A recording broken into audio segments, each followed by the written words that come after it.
ಎಲ್ಲರಿಗೂ ನಮಸ್ಕಾರ ಸ್ನೇಹಿತರೆ. ಇವತ್ತು ಬಿಗ್ ಬಾಸ್ ಸೀಸನ್ ಕೊನೆಯ ದಿನ ಅಂತ ಹೇಳ್ಬೋದು. ಇವತ್ತು ವಿನ್ನರ್ನಾದರೆ ಅನೌನ್ಸ್ ಆದರೆ ಮಾಡ್ತಾರೆ.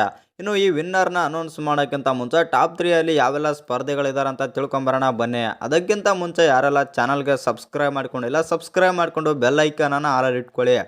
ಹಾಗೆ ವಿಡಿಯೋಗೊಂದು ಲೈಕ್ ಕೊಡೋದು ಕೂಡ ಮರಿಬೇಡಿ.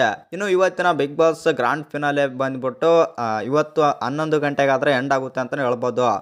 ಇನ್ನು ಗ್ರ್ಯಾಂಡ್ ಫಿನಾಲೆಯಲ್ಲಿ ಟಾಪ್ 3 ಸ್ಪರ್ಧಿಗಳು ಯಾರೆಲ್ಲಿದ್ದಾರೆ ಅಂತ ನೋಡೋದಾದ್ರೆ, ಇನ್ನು ಇದೀಗ ಸದ್ಯದ ಮಟ್ಟಿಗೆ ಬಂದ್ಬಿಟ್ಟು ಬಿಗ್ ಬಾಸ್ ಮನೆಯಲ್ಲಿ ಬಂದ್ಬಿಟ್ಟು ಮೋಕ್ಷಿತಾ ಮತ್ತು ರಜತ್ ಮತ್ತು ಹನುಮಂತ ತ್ರಿವಿಕ್ರಮ್ ಅವರಾದರೆ 4 ಸ್ಪರ್ಧಿಗಳಾದರೆ ಇದ್ದಾರೆ ಅಂತಲೇ ಹೇಳ್ಬೋದು. 5ನೇದಾಗಿ ಇವತ್ತು ಬಿಗ್ ಬಾಸ್ ಕೊನೆಯ ದಿನದಲ್ಲಿ ಬಂದ್ಬಿಟ್ಟು 5ನೇ ಸ್ಥಾನದಲ್ಲಿದ್ದಂಥ ಮಂಜು ಅವರಾದರೆ ಎವಿಕ್ಟ್ ಆದರೆ ಆಗಿದ್ದಾರೆ. ಇನ್ನು 4ನೇ ಸ್ಥಾನದಲ್ಲಿ ಯಾರು ಎವಿಕ್ಟ್ ಆಗಿದ್ದಾರೆ ಅಂತ ನೋಡೋದಾದರೆ, 4ನೇ ಸ್ಥಾನದಲ್ಲಿ ಬಂದ್ಬಿಟ್ಟು ಮೋಕ್ಷಿತ್ ಅವರಾದರೆ ಎವಿಕ್ಟ್ ಆಗಿದ್ದಾರೆ ಅಂತಲೇ ಹೇಳ್ಬೋದು. ಇನ್ನು ಟಾಪ್ 3ಗೆ ಬರೋದಾದರೆ ಟಾಪ್ 3 ಯಾರ್ಯಾರಿದ್ದಾರೆ ಅಂತ ನೋಡೋದಾದರೆ, ಟಾಪ್ 3 ಬಂದ್ಬಿಟ್ಟು ರಜತ್, ತ್ರಿವಿಕ್ರಮ್ ಮತ್ತು ಇವರು ಹನುಮಂತ್ ಅವರಾದರೆ ಇದ್ದಾರೆ. ಇದೀಗ ಬಂದಿರೋ ಅಪ್ಡೇಟ್ಗಳ ಪ್ರಕಾರ ಹನುಮಂತ್ ಅವರಾದರೆ ಬಿಗ್ ಬಾಸ್ ವಿನ್ನರ್ ಎಂದು ಅಪ್ಡೇಟ್ ಆದರೆ ಇದೆ ಅಂತಲೇ ಹೇಳ್ಬೋದು.